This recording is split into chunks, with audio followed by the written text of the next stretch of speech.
석 위에 지은 지혜로운 사랑 같으리니 비가 내리고 창수가 나고 바람이 불어 그 집에 부딪히되 무너지지 아니하나니 이는 주초를 반석 위에 놓은 까닭이요 나의 이 말을 듣고 행하지 아니하는 자는 그 집을 모래 위에 지은 어리석은 사람 같으리니 비가 내리고 창수가 나고 바람이 불어 그 집에 부딪히매 무너져 그 무너짐이 심하니라. 아멘.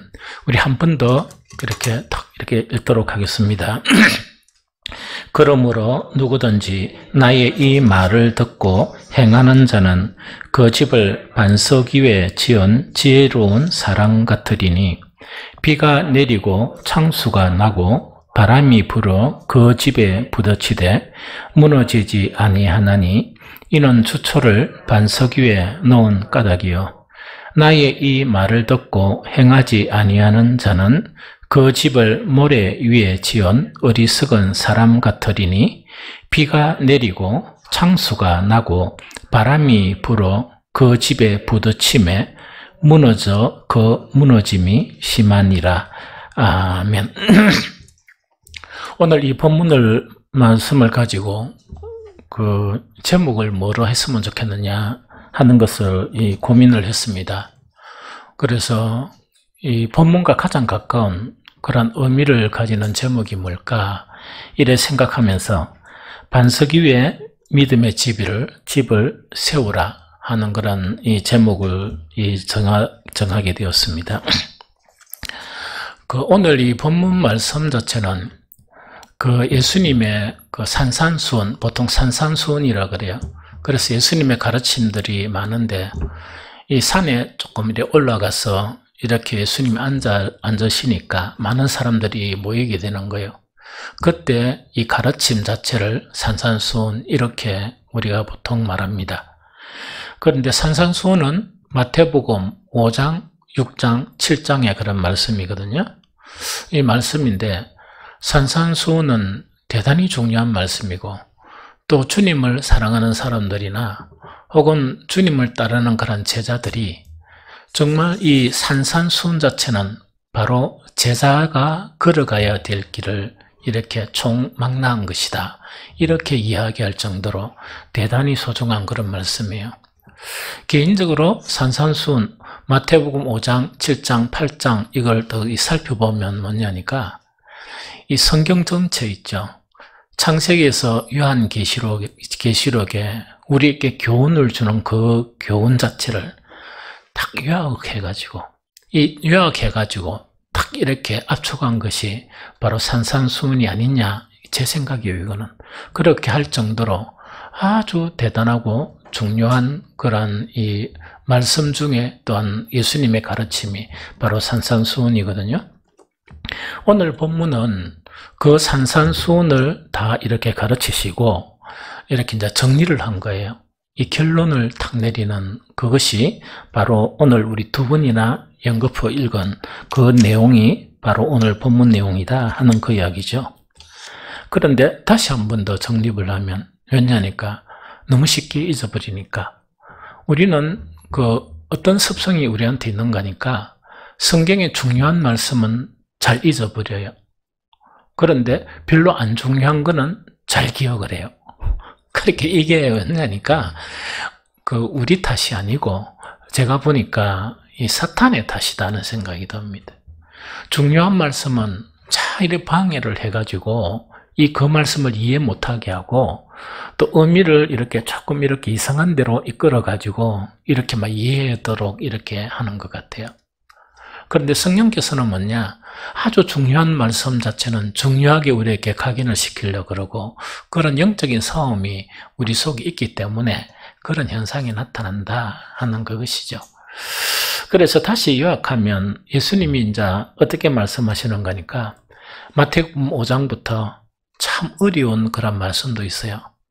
이해하기 난해한 말씀도 있지만은 우리 마음의 문제와 그 당시에 유대인들의 신앙상 아래 잘못된 그런 문제, 정말 이 하나님의 말씀이 어떤 의미인가 하는 그런 문제, 이 세상 살면서 나그네와 같은 그리스도인들이 이 천국과의 관계를 어떻게 행할 것이냐, 그런 문제나, 또 우리의 신앙의 핵심인 기도나, 그 당시에 만약에 이 금식이 있다면 바른 기도와 금식의 영적인 의미는 어떤 것이냐, 이 모든 것을 총망라한 것이 마태복음 5장, 6장, 7장 그 말씀이거든요. 이 말씀을 딱 마치고 나신 다음에 예수님께서 오늘 본문 말씀을 하시는 거예요. 예수님이 말씀하신 것은 뭐냐? 이 말씀을 듣고 행하는 사람, 그 다음에 이 말씀을 듣고 행하지 않는 사람, 두 개를 딱 구분을 하는 거예요. 그래서 이 말씀을 듣고 행하는 사람은 어떻게 평가하는가 하니까, 그러므로 내 말을 듣고 그대로 행하는 사람은 이야기죠.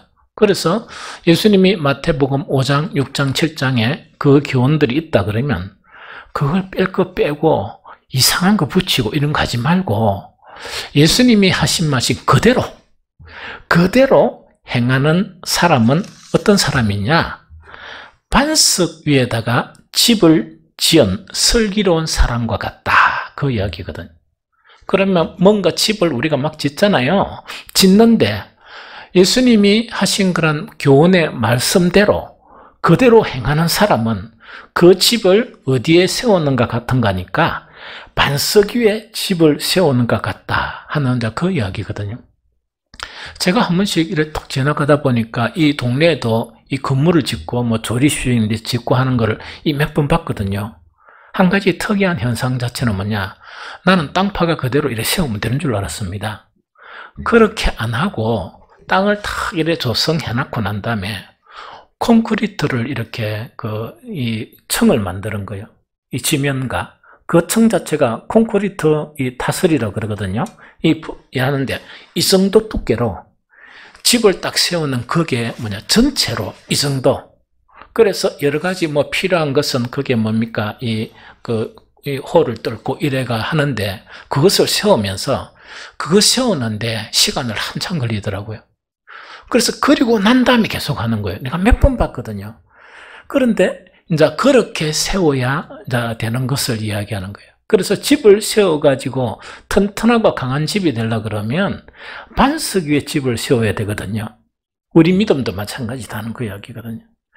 믿음도 마찬가지인데 우리가 믿음을 세워가는데 어디에 세우는가? 반석에 세워야 되는데 그 반석이라는 것이 바로 뭐냐? 예수님의 말씀을 듣고 뺄 것 빼고 붙이고 하지 말고 그대로 행하는 것이 반석 위에 세우는 것이다, 그 이야기거든요. 그래서 이렇게 되면 비가 내리고 홍수가 나고 바람이 불어서 그 집에 이렇게 이렇게 들어쳤지만 집은 전혀 안 흔들리고 튼튼하다 하는 그것을 갖다가 예수님은 말씀하시는 거거든요. 반대로 예수님의 말씀을 듣기는 하거든요. 다 같이 듣기는 하지만은 이렇게 뭡니까? 듣고 그대로 안 행하는 사람은 어떤 사람이냐? 집은 짓기는 짓는데 어디에다 짓는다고요? 모래 위에 지은 집과 같아서 어떤 풍파가 일어나고 홍수가 나고 바람이 불으면 쓰러져 버린다 하는 그것 자체를 이야기하는 거야. 그거를 이야기하거든요. 여기에 뭐 주차 문제랑 그것 때문에 하단 4개를 이렇게 세워놨거든요. 그 하분 4개를 세워놨는데 여러분들은 모르지만 바람만 조금 불면 다 넘어져 버려요. 어떤 데는 4개다, 어떤 거는 2개 이렇게 넘어지거든요. 그런데 참 친절한 사람은 뭐냐? 무너지면 그 흙이 다 쏟아져 버려요. 그런데 어떤 사람들은 그걸 세워놨고 흙도 이렇게 대충 정리해주고 가셔요. 그렇죠. 참 선한 사마리아와 같은 그런 분들이 많다 하는 그 이야기죠. 그래서 제가 이 생각을 해가 받침대를 밑에 딱 놨거든요. 딱 놔니까 이 구청에서 지나가다가 하부는 놔두는 거는 괜찮은데 받침대 세운 거는 불법이다. 그래서 몇백만 원 이하의 벌금 뭐 이런 식으로 이야기를 하더라고요. 그래서 참 이 하나님의 법이 아니니까 코미디 같구나. 어떻게 하부는 괜찮은데 이 받침대 나니까 불법이고 또 받침대가 저 밑에 보니까 또 쳐놨더라고. 쳐오면 또 뭐 아무 문제가 없고, 참 재미있는 법이로다 하는 그런 생각을 했거든요. 그게 문제가 아니고, 기초가 튼튼하면 아무리 바람이 불어도 딱 세안하니까 제가 그 세안하고 얼마나 제가 이 자부심을 이렇게 강하게 가졌는지, 나는 천재다. 이거 하니까 바람이 아무리 불어도 할 일이 없네. 이래 안 흔들리네. 자, 그래 이제 생각한 적이 있었거든요. 그래서 예수님의 말씀이 그 이야기예요. 그래서 우리가 이제 믿음의 이 집을 세우죠. 누구든지 우리가 다 믿음의 집을 세우고 있거든요. 그 집을 참 아름답게 튼튼하게 세우고 있거든요. 그런데 아무리 아름답게 세우고 튼튼하게 세워도 그것을 반석 위에 세워야 되지, 모래 위에 세우면 이 바람이 안 불 때는 괜찮아요. 바람이 안 불 때는 그 화분은 안 넘어지거든요. 안 넘어지는데 어떤 풍파와 환란이 일어나면 다 넘어져 버린다. 그래서 다시금 흙을 보충해야 되고 이런 거 있죠. 청소를 해야 되고 이런 일들이 일어난다는 그 이야기죠. 오늘 이 말씀은 너무나 중요한 말씀이기 때문에 여러 가지 요지는 오늘 제가 설명한 요겁니다. 그러나 실질적으로 여러 가지 상황 자체를 제가 전개하면서 이 말씀의 그런 이해를 돕도록 하는 그런 시간을 가졌으면 좋겠습니다. 그러면은 반석 위에 그 집을 세우는 것이죠. 이 세우는데 세워야 할 믿음의 집들은 어떤 것이 있을까? 이제 그것을 가지고 이렇게 이 상황을 이렇게 같이 나누면서 이렇게 생각해 보는 게 참 좋겠다는 생각이 듭니다. 우리가 신앙에서 세워야 할 믿음의 집이 있죠. 믿음의 집은 예배는요, 이거는 필수적이고 기본이에요.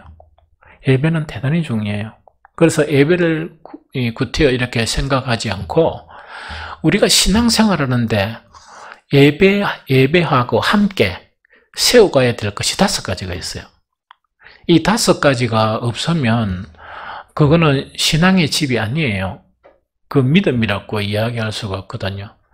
이 5가지 이 집 중에서 가장 이제 5가지 집을 이야기한다면 그 중에서 한 가지가 그 신앙 고백이에요. 신앙 고백이거든요. 그 신앙 고백인데 이거는 이제 우리가 주일마다 뭘 합니까? 그 신앙 고백을 하는데 우리는 내 자신을 가지고 신앙 고백하면 참 좋아요. 그런데 우리 수준이 그렇게 안 되다 보니까 사도신경을 가지고 대신 고백을 하는 거예요. 그 예배 드릴 때. 그러면 이 신앙 고백을 왜 하는가? 이게 대단히 중요하죠. 이거는 왜 하는가 하니까 내가 고백한 이 신앙 고백처럼 나의 믿음이 그렇게 확고하게 되려고 하는 기도예요. 기도와 같은 거예요. 그래서 이 신앙 고백은 어떤 의미인가 하니까 하나님, 내 믿음은 좀 약한데 이 세상을 살아가면서 이런 확고한 믿음이 되게 해달라 하는 그 고백이 이 기도와 같은 고백이 이 신앙 고백이거든요. 그래서 어떤 목사님들은 예배만 성공하면 다 해결된다 하는 그 자체 뭐냐, 예배 안에 가장 소중한 것들을 다 넣어놓은 거예요. 사실은 다 넣어놓은 거예요. 그런데 문제는 뭐냐, 그것이 믿음으로 진실하게 행하게 되면 다 온전한 신앙 집, 온전한 믿음의 집으로 세워가는 거예요. 그래서 이 신앙 고백이 그렇게 되고, 또 진실되게 신앙 고백이 있죠. 그냥 근성으로 하는 거는 의미가 없어요. 근성으로 하는 건 의미가 없고, 진실된 신앙 고백을 계속하면 왜 되는 거니까, 계속 그 고백을 내가 이렇게 내 입으로 고백을 하면서 내 영혼에게 그 고백을 들려주는 거예요. 그러다 보니까 어떻게 되는 거니까 하나님의 도움으로 또 내 스스로가 계속 다짐하고 여러 가지 어떤 일을요, 한번 딱 생각해 보면 안 되거든요. 계속 진심으로 이렇게 해야 된다 이렇게 하면 나중에는 해야 된다 해야 되는 것이 바로 나의 삶이 되는 거예요. 나의 흔들릴 수 없는 철학이 되는 거예요. 그걸 이야기하거든요. 그래서 이제 신앙 고백은 그런 의미예요. 베드로도 위대한 신앙 고백을 했습니다. 주는 그리스도시요 살아계신 하나님의 아들이니이다 하는 그런 아주 위대한 고백을 했거든요. 이런 고백을 하니까 예수님께서 막 칭찬이란 모든 칭찬을 막 쏟아붓습니다. 왜? 너무나 위대한 신앙 고백을 했으니까. 주는 그리스도시요 살아계신 하나님의 아들이시니이다 하는 이 고백이거든요. 찬양을 저는 이래 주고 막 가사를 참 이렇게 면밀하게 해봐요. 찬양의 주된 내용 중에서 뭐냐? 주님은 나의 왕이시다. 주님은 나의 주님이시다. 하는 그 내용이 주류예요. 주류거든요. 그런데 고백과 실제는 좀 달라요. 왜 다른가 하니까 주님은 나의 주님이시다 고백을 했죠. 실제로 살아가면서 주는 또 전능하신 주님이시고 위대하신 주님이시란 고백을 했죠. 그러면 그 고백이 나의 확고한 신앙이 된다던가 나의 확고한 이 철칙이 되어져 버리면 밖에 나가면서 우리가 회사 생활하다가 혹은 사업을 하다가 먹고 살다가 여러 가지 문제가 생기죠. 생기면 두려워할 필요가 있습니까? 없습니까? 그러면은 일하지 말고 마음으로 대답합니다. 두려워했습니까? 이게 무슨 문제고 이렇게 생각했어요. 그거는 이제 해답은 여러분들 스스로 하거든요. 그러나 제가 살아온 경험은 그 숱한 그런 풍파 속에서 이게 뭐가 두렵냐 이렇게 딱 생각할 때까지 오랜 시간이 걸렸어요. 오랜 시간이 걸렸어요. 오랜 시간이 걸리고 아이들이 아빠 뭐 이런 거 뭐 이야기를 하죠. 그렇게 또 하면 옛날에는 뭐냐니까 왜 그런 일이 일어나고 왜 이러면서 막 이렇게 뭐 그런 이야기를 했는데 그렇게 이제 고백할 때문에 뭐가 문제고 하나님이 계신데 하나님이 안 보이면 아빠가 있다 이가 이런 거죠. 아빠가 있다는 건 뭐냐? 하나님께 기도하는 너가 아버지가 있는데 뭐가 문제냐? 하는 그 이야기거든요. 그래서 이렇게 대답하기까지는 오랜 시간이 걸렸어요. 그래서 그것도 점차 변해가면서 이렇게 이제 되게 되거든요. 신앙 고백이 그런 거예요. 신앙 고백의 가장 핵심적인 것은 뭐냐? 하나님은 말씀으로 천지를 창조하신 분이시다. 거기에 대한 확고한 믿음입니다. 하나님은 위대하고 능력이 한이 없으신 분이시다. 그걸 확고화하는 것이다 하는 그 이야기입니다. 그래서 베드로가 뭐냐니까 주는 그리스도시요 살아계신 하나님의 아들이다. 이 고백을 하니까 예수님이 너무 기뻤어요. 너무 기뻐가 우연답고요. 완전히 막 칭찬이란 칭찬, 베드로가 나고 한 번도 듣지 못한 칭찬들이 있죠. 그 칭찬들을 쏟아부으신 거예요. 이게 그 신앙 고백입니다.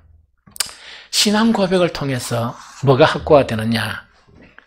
주님이 나의 주님이시란 그 자체, 인식 자체가 나에게 확고화되는 거예요. 이해가 됩니까? 그런데 이 집을 이제 세우다 보니까 그 여러 가지 다른 사람들이 행하지 못하는 믿음의 일을 이렇게 보여주는 거예요. 그럼 막 사람들이 믿음 좋다 이렇게 막 이렇게 칭찬을 하죠. 문제는 뭐냐니까 믿음이란 이 확고한 집 자체는 어디에 세워져야 되느냐? 반석 위에 세워져야 돼요. 반석이라는 것은 뭐냐? 예수님이 하신 말씀이 있죠. 말씀을 그대로 행하는 그 위에 세워져야 돼요. 반석은 무엇이냐? 예수님의 하신 말씀을 더도 말고 그대로 행하는 그것 자체가 반석이에요. 그 위에 세워져야 돼요. 그런데 위대한 신앙 고백을 하고 엄청 예수님께 칭찬받았던 베드로가 그 위대한 신앙 고백을 하고 어떻게 전락이 되어버렸는지 여러분들은 알죠? 그게 뭔가니까 예수님이 가르치는 말씀 자체를 그대로 행해야 되는데 주는 그리스도란 그 사실, 즉 모든 이적과 기적을 보면서 하나님은 능력의 주다 하는 그 믿음의 집만 세운 거예요. 세우고 반석, 즉 예수님의 하신 말씀 자체를 따르지 않고 그대로 지키지 않고 이 믿음만 강화시키면서 다른 제자들과 비교하면서 누가 더 강한 믿음이 있냐? 우리 중에 누가 더 크냐? 이런 시합만 한 거예요. 그래서 이 베드로는 뭐냐니까 예수님께서 십자가에 달리시기 위해서 왜 됩니까? 이 체포 당하셨을 때에 나는 모든 사람이 주를 버릴지라도 나는 버리지 않습니다. 나는 죽어도 주님은 버리지 않습니다. 그게 믿음이죠? 그때 고백은 진실이었을 거예요. 그런데 그 고백에 능력이 없는 거라. 어떤 능력? 풍파가 일어나니까 와르르 무너지면서 맹세할게! 나 저 사람 모른다. 맹세할게! 그것도 요정 앞에서 있답니까? 처참하게 무너지는 그런 믿음이 되었던 거예요. 그래서 우리 모두의 믿음을 보면 참 좋아요. 저는 우리 교회 성도들의 믿음을 보면 내가 성도라면 저렇게 할 수 있겠나 하는 생각도 가끔씩 해요. 그런데 그 믿음 자체는 어디에 세워져야 된다고? 반석인데 반석은 예를 든 거라. 그 반석은 뭐라고요? 예수님의 하신 말씀을 그대로 행하는 것이 반석이에요. 그 위에 우리의 믿음을 세워가야 환난과 풍파가 일어나더라도 무너지지 아니한다 하는 이 말씀입니다. 대단히 중요한 말씀이죠. 두 번째, 우리 신앙의 중요한 5가지가 하나는 신앙 고백을 통한 믿음의 집을 세우는 거예요. 두 번째 중요한 것은 뭐냐? 신앙생활에 세워야 될 집에서 중요한 것은 말씀 생활과 기도 생활이에요. 말씀 생활과 이 기도 생활이거든요. 말씀과 기도라는 것은 하나님과의 관계성에서 지어야 될 아주 중요한 두 개의 집이에요. 말씀 생활, 기도 생활이에요. 그래서 말씀 생활과 기도 생활이 얼마나 중요한지 이것을 모르는 우리 성도들은 아무도 없을 거예요. 그래서 구차히 이것 가지고 이야기할 필요가 없습니다. 그래서 예수님도 보면 사실은 예수님은 기도하라이 말아이 절대 이야기 안 했습니다. 기도하라이 말아이 이야기 안 했는데 제자들은 기도했습니까? 안 했습니까? 기도했습니다. 왜 기도했나니까 주님한테 이 문제가 있는데요, 저 문제가 있는데요, 그게 기도야. 그런데 주님이 어디 있어? 자기들하고 함께 있기 때문에 그래 이야기했던 거야. 주님 이게 필요한데요, 뭐가 떨어지는데요, 이러면 그게 기도란 말이지. 그래서 예수님은 제자들에게 언제 기도를 가르칩니까? 떠나기 전에 가르치시는 거예요. 너희가 내 이름으로 무엇을 구하든지 내가 시행하겠다. 그게 지금 우리 기도하는 거예요. 이해됩니까? 그래서 예수님은 스스로 기도하라이 말아이 이것은 가르치지는 않았지만 기도의 본을 실제로 보여주셨습니다. 그리고 기도에 대한 교훈도 뭐냐? 기도는 쉬는 게 아니고 늘 하는 거다. 했다가 안 했다가 했다가 안 했다 이런 게 아니고 기도는 늘 하는 거다. 그게 누가복음 몇 장에? 18장에 그죠? 항상 기도해야 된다 하는 그것을 이렇게 가르쳐 주셨거든요. 말씀이 얼마나 중요한가 이거는 우리가 알잖아요. 특히 우리 교단, 즉 보수 교단인 합동에 있어서 말씀은 대단히 중요해요. 우리 교단이 목사들이 좀 나빠요. 그런데 교리는 아주 좋아요. 그래서 말씀을 중요시하는 이 교리는 대단히 중요하거든요. 그래서 뭔가를 할 때마다 뭐가 있어? 설교가 없는 건 없습니다. 뭐를 할 때마다 설교가 없는 건 없고, 그 다음에 아까 사도신경이 중요하다 그랬죠? 어떤 그 목사님들은 뭐냐, 예배 드릴 때마다 무조건 사도신경 안 하면 안 돼요. 계속 이래 사도신경을 계속 하시거든요. 그만큼 중요하다는 이야기겠죠? 그래서 말씀도 되게 중요하잖아요. 이게 대단히 중요하거든요. 특히 그 뭐냐니까 말씀과 기도 자체의 그 중요성 때문에 우리가 스스로 집에서 성경 보는 경우나 집에서 기도하는 경우 있죠. 그것도 참 중요하죠. 그런데 주일날 이렇게 와서 말씀을 듣고 또 함께 기도하는 것도 중요하지만 특히 그 수요 기도회, 그것도 보면 수요 기도에도 대부분 절반은 말씀이에요. 금요 기도에도 대부분 뭡니까? 말씀이에요. 요즘 제가 습관적으로 말씀을 조금 줄이려 하고, 그 다음에 합심해서 기도하는 걸 조금 늘리려고 그래요. 주어진 그런 시간이 있으니까. 이거는 대단히 훌륭한 집이에요. 대단히 훌륭한 집이에요. 그런데 그것 외에 새벽 기도의 집을 세운다는 것은 특히 이 시대에 새벽 기도의 집을 세운다는 거 있죠. 대단히 중요하고 대단히 아름다운 그런 믿음의 집이다. 이거는 뭡니까? 아주 중요한 그런 부분이거든요. 그런데 이렇게 아름다운 말씀의 집과 이렇게 아름다운 기도의 집을 세우죠. 그거를 어디에 세워야 한다? 반석. 그러니까 이제 반석이라는 개념은 이렇게 없어야 됩니다. 그 기도를 반석 위에 못 세우잖아. 근데 반석은 이해하기 쉽게끔 반석이라고 이야기한 거예요. 그럼 반석이라는 것은 뭐냐니까 뭐 위에? 예수님의 말씀을 그대로 행하는, 그 말씀을 듣고 그대로 행하는 것 위에 뭐를 세워줘야 된다? 우리의 말씀의 집과 기도의 집을 세워가야 된다 하는 그 이야기죠. 만약에 그게 아니고 이 말씀의 집과 기도의 집을 말씀을 따라 행하는 그대로 만약에 세우지 못한다 하는 거 있죠. 그러면 와르르 무너진다는 이야기. 구약에 보면 남쪽 유다가 패망하는 가정에 있었어도 위대한 믿음을 가진 분들은 있었어요. 그 분들 중에 한 부류가 다니엘과 그의 친구들입니다. 이 다니엘과 그의 친구들은 정말 말씀을 순종하고 기도하는 그 집을 아름답게 세우는 거야.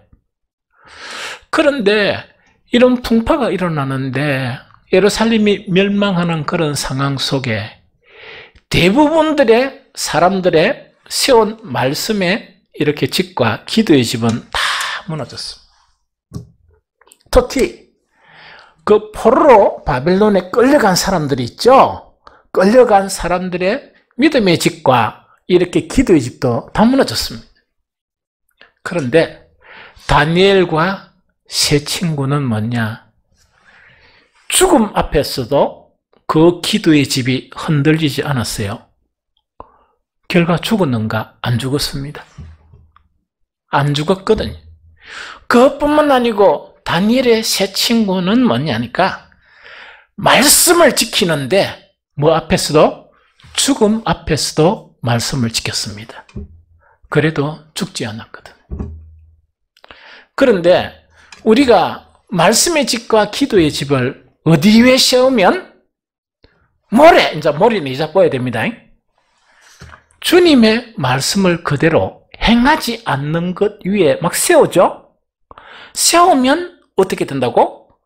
환난이 오고 풍파가 오면 기도의 집이 와르르 무너져 버립니다.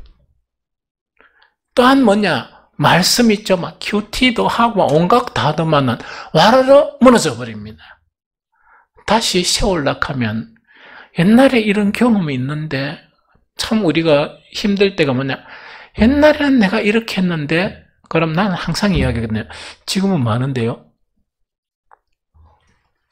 그게 옛날도 해야 되지만 지금도 여전히 해야 되는데 지금 뭐 하세요? 그런데 특히 말씀과 기도의 집을 다시 세우는 데는 엄청난 힘이 듭니다. 한때 젊었을 때 특히 대학생들이 막 그래도 딴 사람들이 안 하는 그런 열정을 가지게 되거든요. 그 대학이란 공간 안에서 이렇게 하게 되는데 진리는 어디에서 볼 수 있느냐? 세상에 나가고 결혼해봐야 알 수 있어요. 그대로 남아있으면 그 사람은 뭐냐? 반석 위에, 이제 반석 이자포라 그랬죠? 주님의 말씀을 그대로 행하는 것 위에 세워놨기 때문에 흔들리지 않은 거예요. 자기가 안 흔들리니까 자기의 자식들도 믿음의 집을 세워가는 거예요. 그런데 떡 무너지고 난 다음에 야, 내가 대학 갈 때 그런 열정을 부렸다. 그래서 청년들한테 항상 이야기하는 거 그냥 자랑하지 말고 왠지 시집 가버리, 안 그러면 사회 나가버리. 그렇게 이야기하거든요. 그렇게 이야기하는데 나가보면 이제 그것이 얼마나 강한지 이렇게 알아요. 그리스도인들은 과거를 묻고 사는 게 아니고 미래의 소망을 묻고 사는 것이 그리스도인이에요. 그리스도인은 옛날을 팔아먹는 게 아니고 그리스도인은 계속 완전하게 나아가는 그 믿음의 계단들을 올라가는 게, 그러면서 그것을 기뻐하는 게 그리스도인이다 하는 그것을 우리가 명심해야 한다 하는 그것을 이야기하죠. 예수님의 말씀이 그 말씀이에요. 기도의 집 매우 중요합니다. 말씀의 집도 매우 중요합니다. 그런데 그 말씀의 집과 기도의 집을 세워도 주님이 하신 말씀을 순종하는 터 위에 세우지 못하면 풍파에 무너집니다. 풍파에 와르르 무너집니다 하는 그거 지금 이야기예요. 그 다음에 이제 5가지 중에서 또 3가지 했죠. 말씀과 기도, 그 다음에 신앙 고백. 2가지가 이제 뭔가니까 교제와 증거예요. 이거는 사람과의 관계예요. 신앙은 하나님과의 관계만 잘 되면 안 되고 사람과의 관계도 대단히 잘 돼야 돼요. 사람과의 관계가 2가지가 뭐죠? 성도 간에 교제하는 것과 또한 뭡니까? 세상 사람에게는 뭐 하는 거? 주님을 증거하고 양육하는 거예요. 이걸 지금 이야기하거든요. 성도 간의 교제와 불신자들에게 전도하거나 선교하는 것은요, 이 대단히 중요하고 아름다운 믿음의 집이에요. 그런데 이거는 어느 정도 신앙이 안 되면 이걸 못 합니다. 왜 못하는 거니까 지금 이 세대가 어떤 풍조입니까? 개인주의의 세대입니다. 성경은 반대로 가르치거든요. 무엇을 열어라? 아파트 있으면 네 집 문을 열어라, 그 이야기거든요. 그런데 지금 세대는 뭡니까? 문 열면 큰일 나거든요. 꼭꼭 닫거든요. 목사님 가정을 방문했어요. 뭐, 어쨌든 간에 그 사모님하고 좀 친해가지고, 그 목사님한테 인사도 하고 지나가는 길에 가봤거든요. 그런데 문제는 집에 갔는데, 아파트예요. 문이 열려 있어요. 아니, 너무 놀랐거든요. 문 안 닫아요. 들어갈 때도 문 열어놓고, 문 별로 닫을 생각하고 또 문을 닫아도 안 잠그는 거예요. 그래, 너무 신기해가지고, 그 사모님한테, 아니, 문 좀 잠그시죠? 이러니까, 가져갈 것도 없는데, 뭐. 아니, 그 교회가 뭐 제법 괜찮았거든요. 제법 이렇게 좀 괜찮은 교회인데, 가져갈 것도 없는데 뭘 또 문을 엽니까? 문을 닫습니까? 우리는 문 안 닫습니다. 그래서 아무나 불컥불컥 입고 오는 거예요. 그런데 밤에 누가 문을 푹 열고 뭐 들어오겠습니까? 그러니까 이제 사실은 그게 이제 성경적인 방법이거든. 그런데 우리는 뭐냐? 철저히 단절하는 그런 이 세상의 풍조 속에 살고 있거든요. 그러니까 어느 정도 이래 수준의 믿음이 아니면 성도 간의 교제 못합니다. 못하거든요. 그래서 이게 대단히 어렵고, 전도 선교는 그보다 더 어려워요. 그렇게 그것보다 조금 더 능가한 신앙이 아니면 그건 못합니다. 먹고 살기도 바쁜데 그거 할 시간 어디 있습니까? 이러거든요. 그런데 이런 집을 세워가는 사람도 있어요. 응? 이런 집도 막 세워가거든요. 그런데 항상 뭐냐, 교제를 너무 잘하는 어떤 교회나 혹은 뭐냐, 대단한 전도의 열정이 있는 어떤 교회가 문제가 생기는 그런 보고를 듣습니다. 아주 훌륭한데 보고를 듣거든요. 문제가 생긴 거예요. 그렇게 교회에 문제가 생긴 거예요. 그 이유는 뭐냐니까, 이렇게 세우기 힘든 교제 있죠? 교제의 집과 이렇게 세우기 힘든 그 전도의 집도, 그것이 뭐라고요? 주님이 하신 말씀에 그대로 따르는, 지킨, 행하는 토대 위에 세우지 않으면, 조금만 문제가 세우면 서로 막 싸운다고 와르르 무너져 버립니다. 그래서 막 이렇게 교제하고 전도하고 양육하고 하더만은 뭡니까? 그 초신자들이 어떻게 되는 거 상관이 없이 싸운다고 막 열심히 싸운다고 그게 소모하는 경우가 있어요.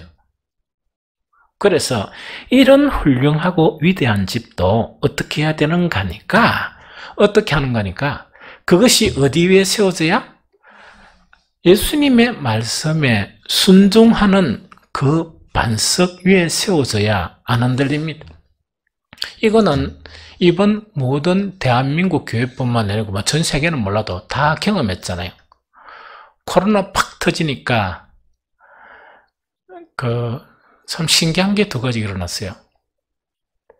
계속 선교가 되고 계속 예배가 활성화가 되고 이런 교회도 있었어요. 그래서 제가 몇 번 그 임지시간도 갑니까? 임지시간 갔잖아요. 그런데 임시한다고 코로나 전에 뭐 소문은 있어도 전부 다 중단된 상태인데 계속 그것을 강행하는 교회도 있었거든요. 가보면 뭐냐니까 딱 들어가면 공기가 달라요. 그 다음에 찬양하는 걸 보면, 들어보면 오히려 목사인 내가 흥이 나고 힘을 얻는 거 있죠. 이제 그런 것을 보게 되거든요. 그런데 그 모든 것 자체가 뭐 위에 안 세워지면, 예수님의 말씀에 순종하는 것 위에 안 세워지면 무능해지는 거예요. 코로나가 또 오니까 막 와르르 막 무너지는 게 너무 심한 거예요. 그래서 다시 회복하는 거, 그래서 항상 무너지면 다시 회복하는 거는 대단히 어렵습니다. 그게 뭐냐, 힘이 있어야 되는데, 능력이 있어야 되는데, 이 능력이 없는 것 위에 강제적으로 하시오 이런다고 됩니까? 안 됩니다. 그래서 뭐 위에 세워져야 되는가? 뭐 위에? 예수님의 말씀 그대로 행하는 것, 그 위에 모든 믿음의 집은 세워져 가야 된다. 그래야 풍파가 오고 환난이 오더라도 무너지지 아니한다는 그 이야기입니다. 인자는 예수님의 이 말씀이 너무 중요하기 때문에 두 인물을 통해서 잠깐 살펴보려고 그래요. 구약의 두 인물인데 한 사람은 사울 왕이고 한 사람은 다윗 왕이에요. 우리 잘못 성경을 읽으면 사울은 원래 나쁜 놈이었고 다윗은 원래 좋은 사람이었다, 이런 인식을 가지기 쉬운데 아니에요. 사울 왕과 다윗 왕 자체는 뭔가니까 왕으로 부름을 받았을 때 하나님이 택한 사람들입니다. 인품이나 신앙이나 여러 가지가 있죠. 대단히 훌륭한 사람들이었어요. 그 말을 달리 이야기하면 믿음의 아주 훌륭한 집을 가지고 있었는데, 아마 처음에 시작은 제가 보니까, 그건 개인적입니다. 사울이 조금 더 나은 그런 믿음의 집을 가지고 있지 않았느냐 하는 그런 생각이 듭니다. 그런데 이 두 사람의 운명이 갈리게 되는 거예요. 한 사람은 버림을 받게 되고, 한 사람은 이제 계속 죽을 때까지, 기력이 닿을 때까지, 그러면서 약속한 게 뭐냐니까, 그 후대에게 약속한 것이 너희 아비 다윗 왕같이 이렇게 하면 너희 왕국은 영원할 것이다. 완전 극과 극이죠. 이 차이가 바로 오늘 예수님의 말씀의 차이예요. 버림받은 사울은 믿음의 집이 아주 대단했습니다. 아름다웠습니다. 아름다웠는데 어떤 문제인가? 그것이 뭐냐니까 이 모래 위에 세운 거라, 구약으로 얘기하면 불순종 위에 세운 거예요. 그러다 보면 무너지는데 우리 같이 읽어봅니다. 사무엘상 15장 22절 23절 우리 함께 읽어봅니다. 시작. 사무엘이 이르되 여호와께서 번제와 제사와 다른 제사를 그의 목소리 청종하는 것을 좋아하신 같이 좋아하시겠나이까. 순종이 제사보다 낫고 듣는 것이 순양의 기름보다 나으니 이는 거역하는 것은 점치는 죄와 같고 완고한 것은 사신 우상께 절하는 죄와 같음이니라. 왕이 여호와의 말씀을 버렸으므로 여호와께서도 왕을 버려 왕이 되지 못하게 하셨나이다. 훌륭한 믿음의 집을 가지고 그것이 인정함을 받아서 왜 됩니까? 왕으로 등극을 합니다. 버림을 받게 되는 이유가 뭐라고요? 하나님의 말씀에 대한 불순종이었습니다. 그래서 이 사울 왕은 뭐냐? 제사라는, 예배라는 아주 훌륭한 집은 지었지만 그 집 자체는 뭐가 더 중요하다? 순종이란 그것이 더 중요한데 하나님의 말씀을 버렸기 때문에 당신도 버림을 당하게 된다. 해가 결국은 뭡니까? 이렇게 비참하게 몰락하게 됩니다. 다윗은 어떤 사람인가? 이 다윗의 고백을 보면 알아요. 왜 다윗은 승승장구했느냐? 시편 18편 20절에서 21절을 한번 같이 읽어봅니다. 시작. 여호와께서 내 의를 따라 상 주시며 내 손이 깨끗함을 따라 내게 갚으셨으니 이는 내가 여호와의 도를 지키고 악하게 내 하나님을 떠나지 아니하였으며. 그 다음에 22절 제가 읽어드릴게요. 그의 모든 규례가 내 앞에 있고 내게서 그의 율례를 버리지 아니하였음이로다 하는 이 고백이거든요. 그러면 사울과 다윗은 동일한 아름다운 믿음의 집을 지었지만 사울은 뭐라고요? 불순종 위에 지었다 보니까 이게 무너졌습니다. 그런데 다윗은 뭐냐니까 그 믿음의 아름다운 집 자체가 어디에 지어졌다? 정말 이 순종의 토대 위에 지어진 거예요. 즉 이거는 뭐냐니까 다윗은 그 앞에 무엇을 두었다? 하나님의 말씀을 두었다는 것은 철저히 말씀에 순종하는, 그 다음에 그 율례를 버리지 아니했다 하는 그 부분이죠. 그래서 이런 삶 자체, 이것이 뭐냐? 반석에 이 믿음의 집을 세웠기 때문에 견고했다 하는 그것을 이야기합니다. 그러면 한 가지 궁금한 것이, 이것이 궁금할 수가 있죠. 뭐가 궁금한 거니까 말씀을 듣고 그대로 안 행하면 그런 신앙이 계속 지속되면 어떤 결과가 나타날까? 이거는 궁금하죠. 왜냐니까 여러분들 말씀을 그대로 다 지키고 삽니까? 내가 대답할게요. 좀 못해요. 100% 다 못 지키거든요. 여러분들은 다 지키는 건 모르지만, 그래서 지키려고 애를 쓰지만 못 지키는 부분은 하나님의 은혜로 살아요. 하나님의 긍휼하심이 나를 이끌어가세요. 그래서 내가 목회를 계속할 수 있습니다. 그런데 못 지키는 부분은 한 번씩 엄청 좀 힘들게 했던 게, 요새는 그리 많이 힘들지 않은데 격차가 너무 먼 거예요. 그래서 목사가 내가 이 꼴이 뭐냐 하는 것을 막 스스로 이렇게 통회하다 보니까 하나님이 그것을 기뻐하시는 것 같아요. 안 그런 것처럼 하는 사람보다 이미 목사가 이게 뭐고 이러니까 그 애통하는 그런 자들에게 그 긍휼을 베푸시는 것 같아. 그것 때문에 살아가요.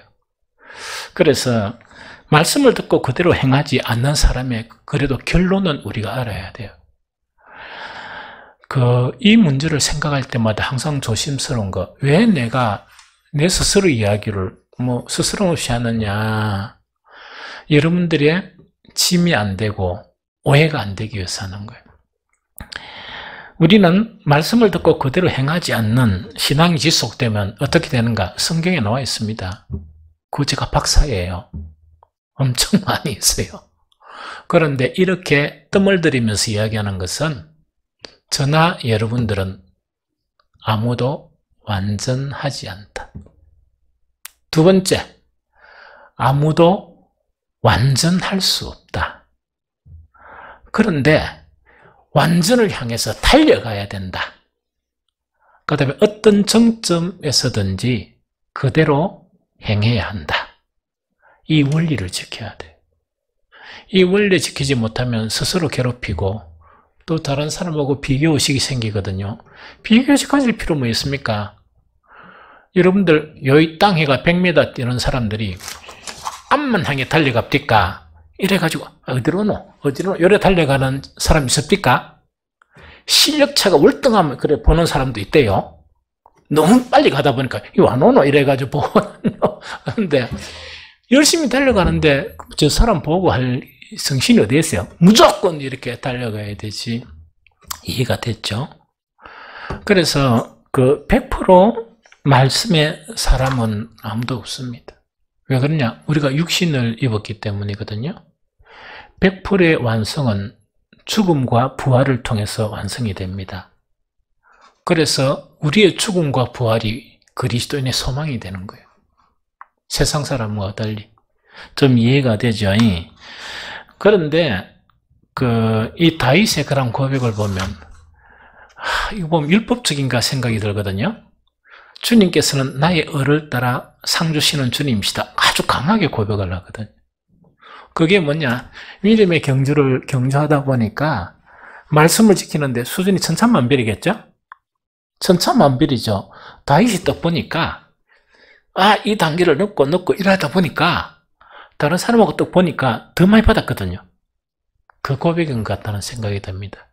그래서 이런 생각을 하고 난 다음에 이렇게 지금 제가 이 말씀을 이야기하면 그걸 받아들여야 돼요.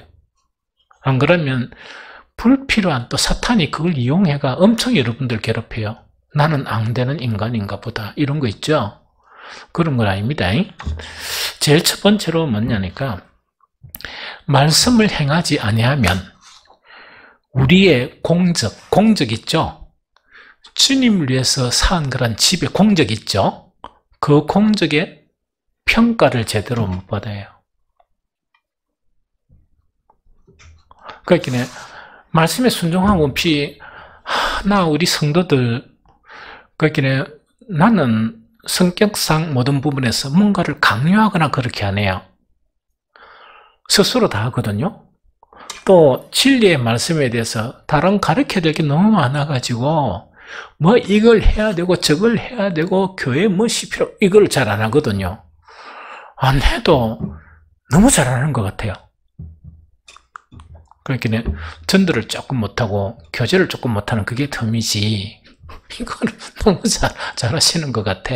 그건 솔직한 그런 고백이거든요. 그런데 이 모든 공적 자체가 목사는 이렇게 참 좋다 이래야지만 주님이 좋다 해야 되지. 주님 뵙었을 때 먹고 모르겠는데 이래 보면 큰일이잖아. 그런데 그 차이가 뭐냐? 주님이 하신 모든 말씀을 지키는 토대에 공적을 쌓으면 그 공적은 그대로 평가를 받게 됩니다. 우리 성경 같이 읽어봅니다. 고린도전서 3장 13절 15절 같이 읽습니다. 고린도전서 13절 15절 시작. 각 사람의 공적이 나타날 터인데 그날이 공적을 밝히리니 이는 불로 나타내고 그 불이 각 사람의 공적이 어떠한 것을 시험할 것임이라. 만일 누구든지 그 위에 세운 공적이 그대로 그 다음에 그 뒤에 제가 읽을게요. 만일 누구든지 그 위에 세운 공적이 그대로 있으면 상을 받고 누구든지 그 공적이 불타면 해를 받으리니 그러나 자신은 구원을 받되 불 가운데 받은 것 같으니라. 이 말씀이 너무 적절한 말씀이에요. 믿음의 공적을 세우는데 구원을 못 받는다는 이야기 아니거든. 그럼 흔히 목사님들 이야기는 엄청 부끄러운 그런 구원을, 그 다음에 아마 말세의 환난을 그치는 그런 구원을 받게 된다 하는 그 이야기거든요.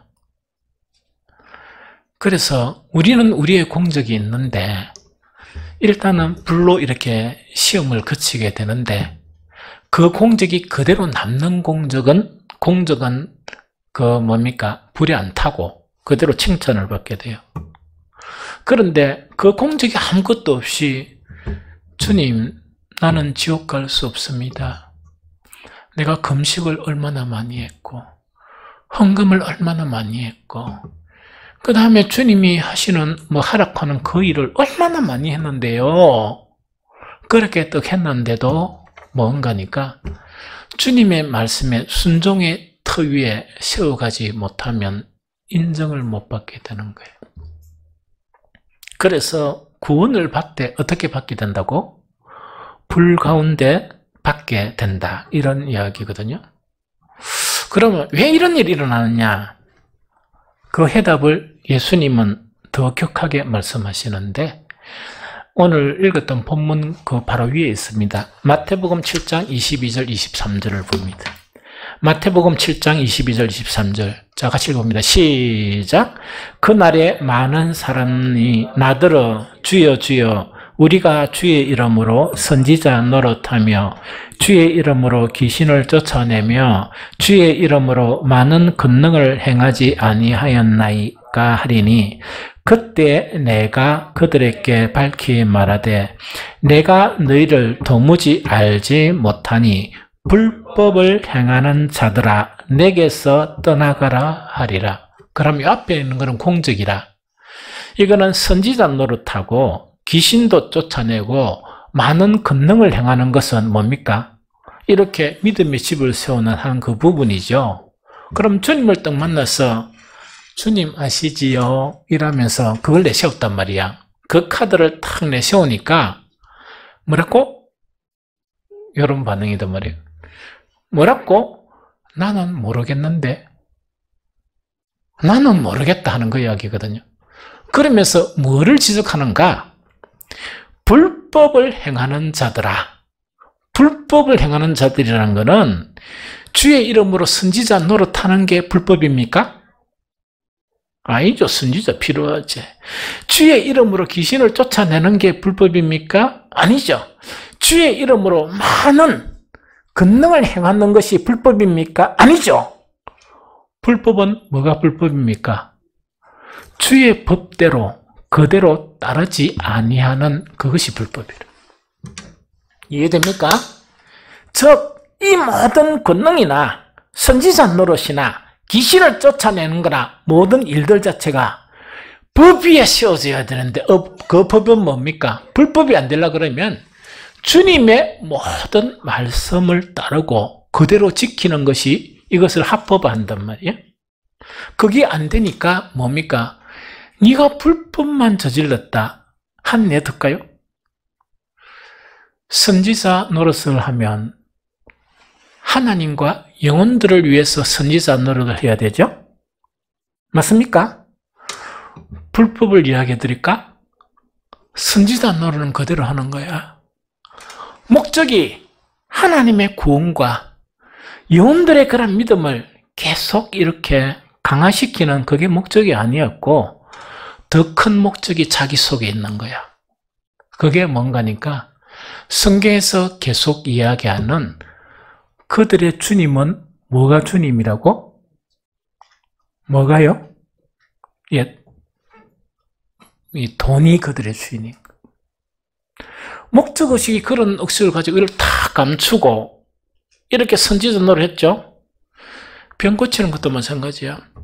옛날에 병 고치는 은사를 받았는데 나도 내가 가고 싶어 간 게 아니고 이제 교류가 있다 보니까 몇 번 갔습니다. 가다 보니까 뭐 그 권사님이 뭔가니까 장로님 다음 기도 받아 오실래요? 이러니까 아니요 이렇게 말하면 우습잖아요. 그래서 예 이렇게 봤는데 장로님 되게 아프거든요. 참으세요 했는데 안 아파. 나는 안 아픈 기라. 그래 장로님 잘 참네요. 그런데 잘 참는 게 아니고 안 아팠어요. 그래서 내가 예 제가 잘 견딥니다. 잘 참습니다. 막 이래고 나는 안 아프더라고. 그런데 내가 그때 뭔가를 실수를 했는가는 모르지만 이렇게 봉투를 이렇게 드려야 되는데 나는 기도해 보시려고 하니까 내가 이때까지 살아온 평생에 거저 받았으니까 거저 주라. 그거 실천하려고 이렇게 몸부림치다 보니까 이삭 붙는 거야. 제가 그런 실수를 가끔 하는데 요새는 좀 챙기가 합니다. 봉투 챙기가 주고 이러거든요. 그래 이제 하기는 하는데 가만히 보니까 사람들이 봉투를 가지고 오더라고. 그런데 그 자체가 나쁘다는 것 아니라 그 자체가 목적이 되면 합법이겠습니까? 불법이겠습니까? 주님의 말씀은 뭐냐? 아주 명확하잖아. 거둬 받았으니까 거둬 주라. 그런데 이러면 되겠어요? 그 권사께서 막 일을 해놓는데 생계가 되게 어려워. 그러면 참 거기에 대한 그 믿음으로 보니까 권사님 이것 좀 줘주세요. 이거는 식사 좀 하고 뭐 이런 거 하세요. 그걸 단호히 거절하는 게 거저 받았으니 거저 주라는 이치입니까? 아니죠. 그건 성경을 몰라서 그렇지. 복음을 전하는 자는 뭐냐? 복음으로 먹고 살아라. 그러니까 말씀을 이렇게 잘 순종을 해야 되는 거예요. 적용을 해야 되는 거예요. 좀 이해가 되겠죠? 그게 불법이야. 그래서 모든 것 공적은 뭐 위에 세워져야 된다? 주님의 말씀을 지키는 그 위에 세워져야 그 공적이 평가를 받게 된다 하는 그거를 이야기합니다. 그 다음에 이제 한 가지는 뭐냐? 이 마지막이에요. 주님의 말씀에 순종하는 것 자체가 너무 극심하게 떨어진다. 그럼 이거는 뭐냐니까 맨날 이렇게 예배도 참석하고 하는데 이거는 막 순종하는 게 거의 떨어진다. 그러면 어떤 결과를 가져올까? 구약 한 구절, 신약 한 구절만 읽고 마칠게요. 스가랴 7장 11절 12절 읽겠습니다. 스가랴 7장 11절 12절 시작. 그들이 듣기를 싫어하여 등을 돌리며 듣지 아니하려고 귀를 막으며 그 마음을 금강석 같게 하여 율법과 만군의 여호와가 그의 영으로 옛 선지자들을 통하여 전한 말을 듣지 아니하므로 큰 진노가 만군의 여호와께로부터 나왔도다. 요거는 뭐냐? 남쪽 유다가 멸망했죠? 멸망한 사람들에 대해서 스가랴 선지자가 너가 왜 망했느냐 하면서 한 가지 원인을 지적하는데 그 원인이 뭐라? 제사나 이런 걸 엄청 많은 집을 지었어요. 성전도 막 지었습니다. 그런데 유독이 남쪽 유다가 안 한 것은 뭐냐? 주님의 영으로 주님의 말씀을 하는 선지자의 말씀에 대해서는 뭐를 막았다? 길을 막아버렸다. 길을 막아버리고 그 말씀에 여기서 듣는다는 것은 순종하지, 귀를 막았는데 순종합니까? 그것 자체가 너희를 망하게 했느니라. 이게 성경의 경고예요. 신약 성경의 경고 하나 볼까요? 이것도 구약을 인용했습니다. 히브리서 4장 1절과 6절입니다. 같이 읽겠습니다. 시작. 그러므로 우리는 이건 없네. 그냥 읽어드릴게요. 그러므로 우리는 두려워할지니 그의 안식이 들어갈 약속이 남아있을지라도 너희 중에는 혹 이르지 못할 자가 있을까 염려함이라. 그러면 거기 들어갈 자들이 남아있거니와 복음 전함을 먼저 받은 자들은 순종하지 아니함으로 말미암아 들어가지 못하였으므로 여러 되어 있습니다. 히브리서 이야기하는 거는 여기서 안식이라는 것은 천국을 이야기해요. 안식이라는 것은 구약에서는 가나안을 이야기하고 신약에서는 천국을 이야기하거든요.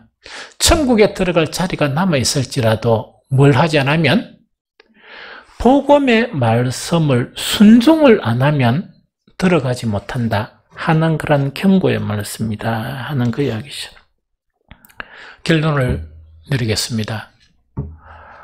우리 성도들은 정도의 차이는 있어요.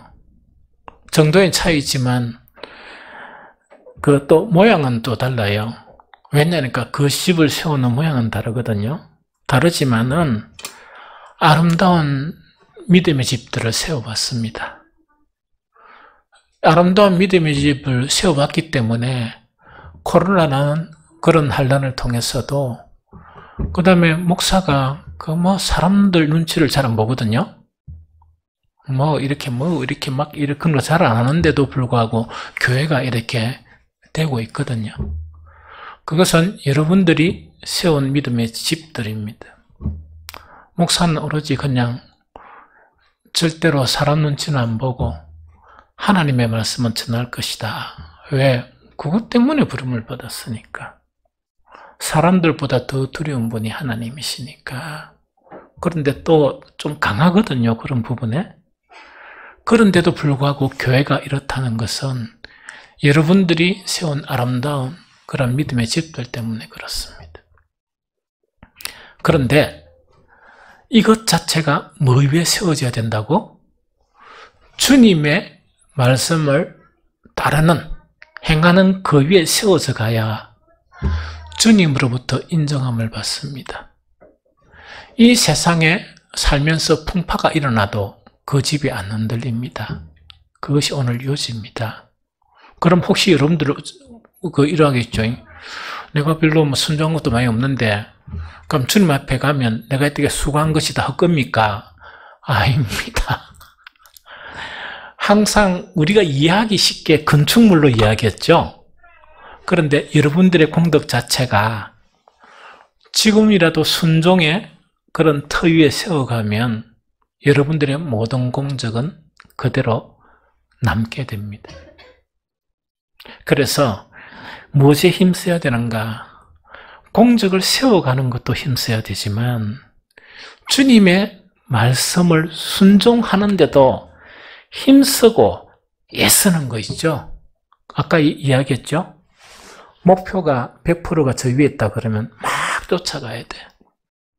그렇게 순종하려고 쫓아가야 되고, 이런 순간순간에는 뒤를 돌아보지 않고 내가 이렇게 이만한 순종의 사람이 되었으면 그대로 행하는 거라. 감사하면서 찬양하면서. 그러면서 항상 목표는 온전한 순종을 위해서 나아가는 저와 여러분들이 되시기를 예수 그리스도 이름으로 축복합니다.